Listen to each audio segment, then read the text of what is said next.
आर्यवर्त के सबसे बड़े जिहादियों और कट्टरपंथियों में से एक था बाबर, जिसने लाखों करोड़ों हिंदुओं का खुलेआम कत्लेआम करवाया, हजारों की संख्या में हिंदू मंदिरों और धर्मशालाओं को तुड़वाया। अयोध्या में प्रभु श्री राम जी के मंदिर को तोड़ हिंदुओं की धरती पर एक कलंक उसने बनाया, जिसका नाम उसने दिया बाबरी मस्जिद। वर्षों की लड़ाई के बाद इस कलंक को ध्वस्त कर हिंदुओं ने अपने आराध्य के मंदिर को वहां पर वापस लिया, जिसके लिए 1992 से मंदिर वापस लेने के लिए कानूनी लड़ाई जारी रही।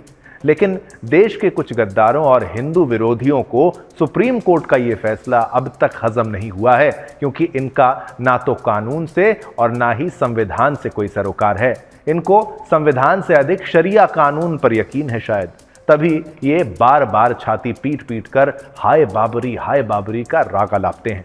बाबर को मरे हुए आप सोचिए लगभग 494 साल हो चुके हैं, लेकिन उस आतंकी को अपना हीरो मानने वाले आज भी उसका नाम लेने के बाद ही खाना हजम कर पाते हैं।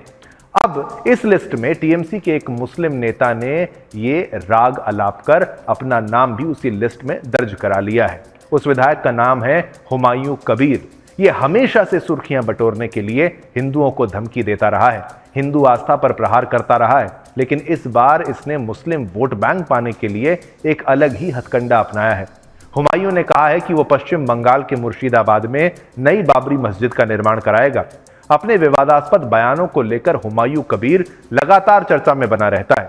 भरतपुर के विधायक हुमायूं कबीर ने कहा है कि बेलडांगा में बाबरी का निर्माण कराएगा वो। ये इलाका मुस्लिम बहुल है।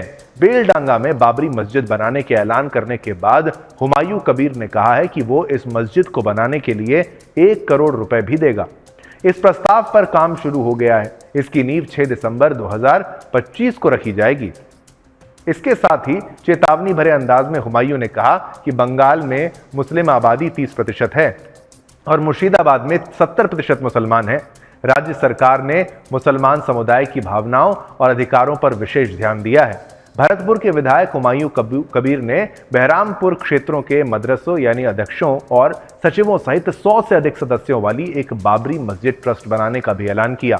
लेकिन आखिर में सवाल ये उठता है कि जैसे एक हिंदू मंदिर में सभी लोग पूजा करने आते हैं, पूजा कर सकते हैं, उसी तरह एक मस्जिद में सभी मुसलमान नमाज क्यों नहीं पढ़ते?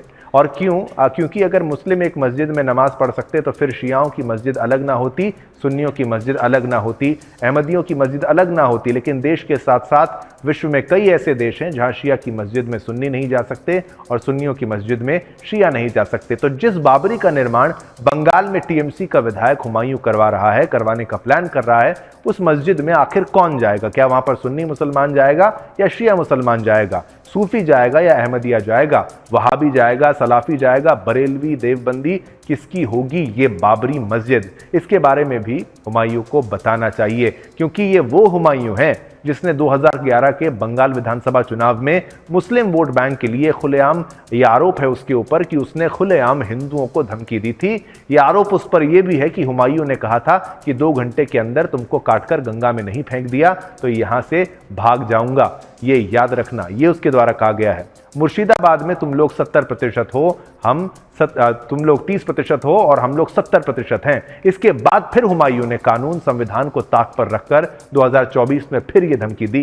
टीएमसी विधायक हुमायूं कबीर का भड़काऊ बयान सामने आया है। हुमायूं कबीर ने कहा है कि हिंदुओं को गंगा में बहा देंगे। ये भी आपको याद रखना चाहिए, गंगा में ना बहाया तो राजनीति से संन्यास ले लूंगा। मुर्शिदाबाद में हिंदू 30% हैं और हम 70% हैं। आखिर अगर मस्जिद बनानी है तो ये बाबरी मस्जिद ही क्यों बनानी है?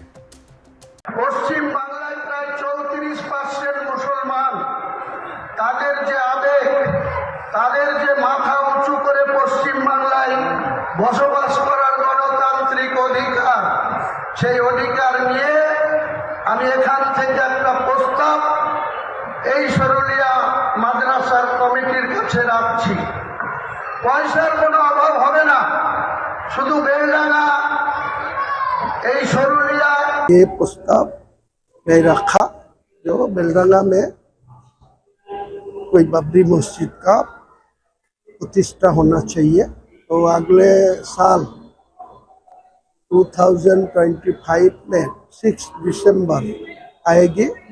इनके पहले वो बाबरी मस्जिद का एक ट्रस्ट बनाएगी एवं ट्रस्ट के मेंबर लोग वो जो अपनी बात को फिर से रखता हुआ ये विधायक आपने फिर से देखा, लेकिन ये सोच है कि भाई मुसलमानों को खाली एक ही चीज़ में फंसा के रखो, बार बार बाबरी मस्जिद। क्या केवल मुसलमानों को बाबरी मस्जिद से मतलब है या और चीज़ों से मतलब है? भाई देश में इतनी तरक्की हो रही है, सरकार हर किसी को राशन, घर और तमाम सुविधाएं प्रदान कर रही है, लेकिन एक मजहब का मुद्दा ऐसा है जहां पर लोगों को पीछे खींचना बहुत आसान होता है और कुछ लोग वही राजनीति करते आ रहे हैं क्योंकि उनकी राजनीति चलती ही उसी से।